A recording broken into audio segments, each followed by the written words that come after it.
I'll tell you one more thing about Costco before I bring your next act up. This is something absolutely true that I discovered recently. In the US, Costco has now started selling, get this, coffins. That's absolutely true. Of course, knowing Costco, they're probably 8 feet long and come in packs of 12. Ladies and gentlemen, we're going to keep this show going. You have 2 more acts before your feature, ladies and gentlemen. This next gentleman has been doing comedy for exactly 1 year to the day. I just worked with him a couple months ago. I know you're going to love him. Ladies and gentlemen, James McCachran.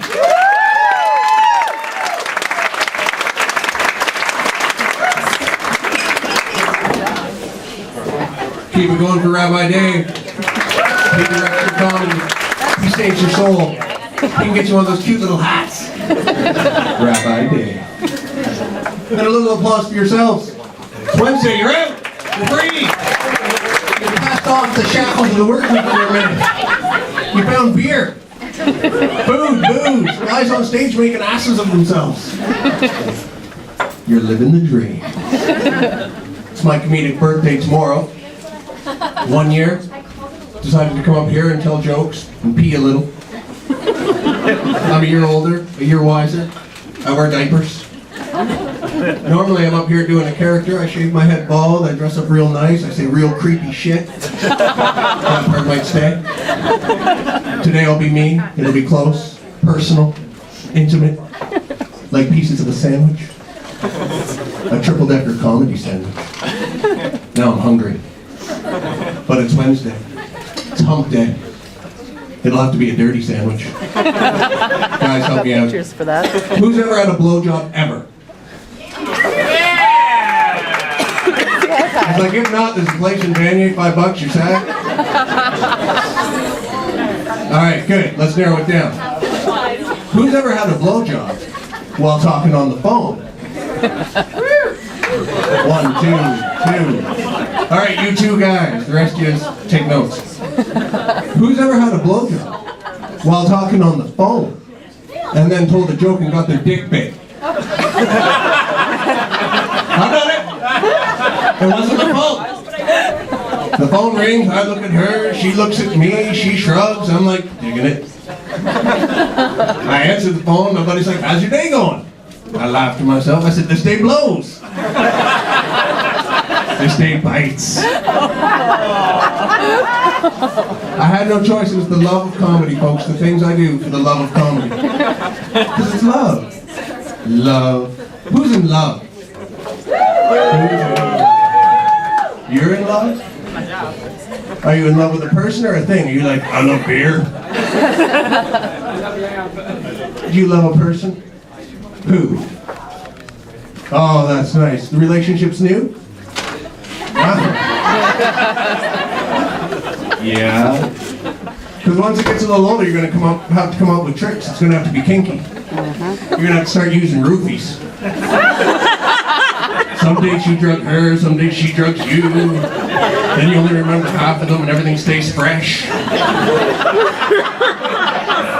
Don't knock it. I was in love once. It ended tragically in marriage and children. I'm just kidding. I still get love Sunday nights after Game of Thrones. Maybe not this Sunday, she's here. It's not my fault, it was in the vows. That you promised to honor and cherish and use this woman as comedic fodder. I do. Oh, the poor woman. And I just lost my spot. Hold, please.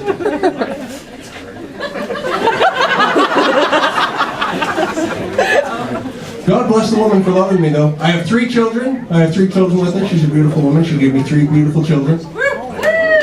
Thank you, thank you. Some people will congratulate me for this. I don't understand it. It's not particularly hard. It was for an hour or so, then it went soft, and 9 months later a baby came out. 3 times. Hour? I feel bad for the people who can't have children. That's awful. I don't get it. I don't understand. I have ninja sperm. Every day is Easter. To egg hunting. Just keep you up to speed. After the third one, I went to see Dr. Weiss. Anyone know Dr. Weiss? Dr. Weiss is the man in Ottawa responsible for laser beaming your testicles. He will shoot them until you are seedless. I ran in there after the third kid. Everyone's sitting down. All the guys are sitting down. They're looking scared. They're breathing deeply.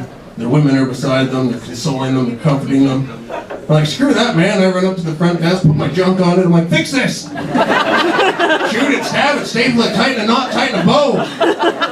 Whatever you gotta do, quick while it's sleeping. It's gonna wake up and strike again. I'm done now. No more ninja strike. Now I'm a navel orange. All 2 snow seeds. God bless my wife. Because it's not all fun and games. I can be a dick, I can be a prick, I can be other things that rhyme with dick. I can get a rage on. I've had so many rages, I've learned there's various stages of rages, flavors if you will. I'm going to introduce a couple to you. The mildest form, the mellowest form of rage. Express checkout rage. Who's had express checkout rage? Who's gone into Loblaws and needed 1 or 2 goddamn things? Maybe you needed milk. Maybe you needed eggs. Maybe you needed strawberries, whipped cream, and baby oil. It doesn't matter. You get to the express lane, 1 to 8, and the bitch in front of you with her kid has 32 items. I am a man of peace. I'll say something discreetly like, you can't count to 8 with 8 fingers. She looks at me, I have 10 fingers. You have 2 thumbs and no brains. You thought this was the handicap aisle, didn't you? She pushes her kid behind her like I'm some grocery store vigilante that's going to terminate express lane violators. Maybe when I retire. She's like, I have my child with me. He can't count neither. Kid pops his head out. Fuck you, mister! Well, at least you didn't neglect his vocabulary. That's a plus. Moving up. It's not a joke. Rage level 2. Timmy's rage. Who's gone to Tim Hortons? Who's walked inside just to get 1 goddamn coffee? And there's this fat whale of a man buying a box of donuts and he wants to know the nutritional content of every donut. Man of peace. Saying things discreetly. Like, can I order a bucket of water big enough for this fat fucker's head? They're donuts, they're bad! Hurry up so I can get a triple! Timmy's rage. Well, I get most of my rage where you guys get it. Driving. Yeah. I was driving my minivan, my domestic mobile. Coming up to a T intersection, I can see I'm just about to get the green light and 3 wiggers come walking down the lane. I'm not kidding you, they still exist. I thought they were gone. I thought we wiped the bastards out by now. Like cockroaches, when you think they're gone, just one. I was like, fuck, I should just run them over. That could be the last 3. But I'm a man of peace.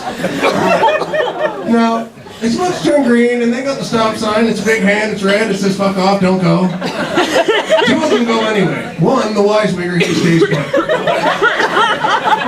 The 2 guys wigger their way across 2 lanes to the center median, start looking around. Wondering which way their wayward wigger went. Saying, I thought that's fast. They look back, see he never crossed, and they start coming back right in front of my turning arc. I'm forced to stop. Naturally, discreetly, I lay on the horn. If one of these little shits does not slap the hood of my van, point right at me and say, fuck you! Man of peace, no more. Nope. I hop that van up onto the curb, I jump out, lean over the hood, I'm like, you're gonna die, you little wigger shits! I'm gonna drag your faces across that parking lot till you run out of lips and eyeballs. They turned real white, like more white than God made them. Jaws dropped open like a boa constrictor trying to eat a hippopotamus. That's when I experienced true rage, level 10.5 rage. Wife rage. Because she was in the bed with me.